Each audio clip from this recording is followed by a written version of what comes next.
Calming yourself down isn't the same as recovering from anxiety, and that explains why anxiety can keep returning even when calming techniques seem to help. You breathe, you ground yourself, you try to settle your body, and for a little while that really helps, but then anxiety returns, and that's where many people get stuck. Not because calming is pointless, it's not. Calming is really helpful. But if anxiety keeps coming back, it usually means that something else needs to happen alongside those calming practices. Because feeling calmer in the moment isn't always the same as helping your brain learn a different response over time. And that distinction really matters. I'm Andrew Major, clinical hypnotherapist and psychotherapist. In this video, I want to show you why anxiety keeps coming back even when you're doing all the right things to calm yourself down, and what actually helps things begin to change for the better. So underneath all of this is a better question. What is my brain learning from the way that I respond to anxiety? Because the brain's not only influenced by what you feel, it's also learning from what you do next. And this is where a lot of the advice around the vagus nerve tends to fit in. The breathing, grounding, humming, relaxation, all of these things are really helpful to support vagal regulation, lowering arousal and helping your body settle. So this isn't about dismissing calming. The vagus nerve is a part of the communication system between your brain and body, and that really helps support parasympathetic regulation, rest, digestion, heart rate, regulation, and your body's ability to settle. So yes, calming really does matter. Regulation matters. Helping the body to feel safer matters. But anxiety isn't about how activated the body feels. It's also shaped by what the brain predicts, what it pays attention to, and how it interprets what's happening, and what it learns from repeated responses. So calming your body really is an important part of this method. It's just not the whole method. Calm supports change, but the deeper goal is helping your brain and body to learn, I can cope, I can stay with this, I can feel safer in this moment. So there's an important difference between getting relief and actually helping anxiety change. So relief tends to help right now in this moment. Recovery is about what the brain and the body learn for next time. So when anxiety rises, the natural instinct tends to be to get relief. And that makes sense, right? You try to bring those feelings down. You maybe step back, you maybe check, you look for reassurance, or maybe you even avoid those conversations. You calm yourself until the body begins to settle. So in the short term, that really tends to work. Your anxiety comes down and your body feels steadier. But the brain doesn't just learn from whether you felt anxious, it learns from what you did in response to those feelings. So if it starts to learn, I got through this because I escaped, then escape becomes more important next time. If the brain starts to learn, I felt safe because I checked, then checking begins to feel necessary. If it starts to learn, I can only do this once I feel calm, then anxiety itself becomes a reason to stop. That's why something can feel helpful in the moment and still not change the wider anxiety pattern. The feeling becomes the focus, and when calm becomes the precondition for everything, calm becomes the condition for living. And that's a trap. The issue isn't that calming is bad. The issue is when the brain starts learning that calm must come first every time before you move forward. So the better question isn't always, how do I get rid of this feeling first? Sometimes it's, can I take the next small step even with some of this feeling still here? And that's where change really begins to happen, not by forcing yourself into overwhelming situations, but by taking manageable steps that show your brain something new, something different. And if you like videos like this, please like and subscribe, it really helps. So what does this actually look like in practice?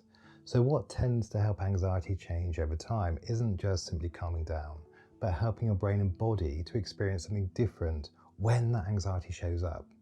So the first shift is about changing the meaning of the experience. Anxiety sensations can really feel alarming. Maybe racing heart, tight chest, shallow breathing. The body can really feel like something's wrong. But in many cases, these are signs of activation, not signs of danger. And that distinction really does matter, because your threat response is shaped by how you interpret what you're feeling. And if your heart is racing and you think, something's wrong with me, your brain tends to escalate. But if your heart is racing and you recognize, this is my nervous system activating, is uncomfortable, but it's not dangerous, the brain receives a different message. So that's not positive thinking, it's just giving it accurate information. So the second shift is about reducing behaviors that keep fear in place. Now clinically, one of the most common patterns I see is when someone feels anxious, maybe they begin to check. They check their body, they check their thoughts, they check how they were feeling compared to an hour ago. And then maybe they look for reassurance from people around them, or maybe they avoid the situation until they feel really ready. And in the moment, each of those behaviors feels like coping. But the brain is watching, and if it learns I managed because I checked, then checking starts to feel necessary. If it learns I managed because I avoided it, then avoidance gets reinforced. So reducing those behaviors even a little bit begins to change that loop. Less checking, less reassurance seeking, less waiting until you feel perfectly ready. The third shift is taking small repeated steps that builds new evidence. Not dramatic leaps, just small manageable experiences that build safety and confidence over time. So for example, if phone calls spike your anxiety, maybe the step is not to make the call, the step might be to dial the number and hold the phone in your hand whilst you're feeling anxious. There's no obligation to speak obviously, but the brain learns, I felt anxious and I stayed with it in that moment and I was okay. Now, if you feel anxious before a conversation, for example, the new response might be to slow down, feel your feet on the floor, and speak anyway. Not because you feel calm, but because you're showing your brain you can act with the feelings still there. So the point is not to overwhelm yourself, it's not to force yourself, and it's not to pretend that you feel calm when you don't. The point is to show the brain a different behavior and let that become familiar. Now, everything I've described so far works at a behavioral level and a cognitive level. But there's also a deeper layer, because change becomes easier when the nervous system learns how to settle. Now, anxiety and stress tend to keep the system slightly more alert than it needs to be, not dangerously alert, but just alert enough that the brain treats ordinary situations as something to monitor. Now, clinically, this is where many people notice anxiety starts to shift as their nervous system learns how to stand down more reliably. Hypnosis tends to support that process nicely, not by replacing the 3 steps I've already described, but by helping your nervous system practice that calmer state in a guided and repeatable way. So with repetition, your system then becomes more familiar with settling. And that makes the behavioral work, changing the meaning, reducing checking, taking small steps, feel far more possible. So let's bring this back to where we started. Calming changes how you feel right now. Retraining changes what your brain learns to do next time. And that's the shift that really does make the difference. Not chasing calm as the goal, but using calm as a foundation while you're building new learnings. So stop asking only, how can I get rid of this feeling? Start asking yourself, what do I want my brain to practice instead? Because the aim is not to get rid of every anxious feeling before you live life.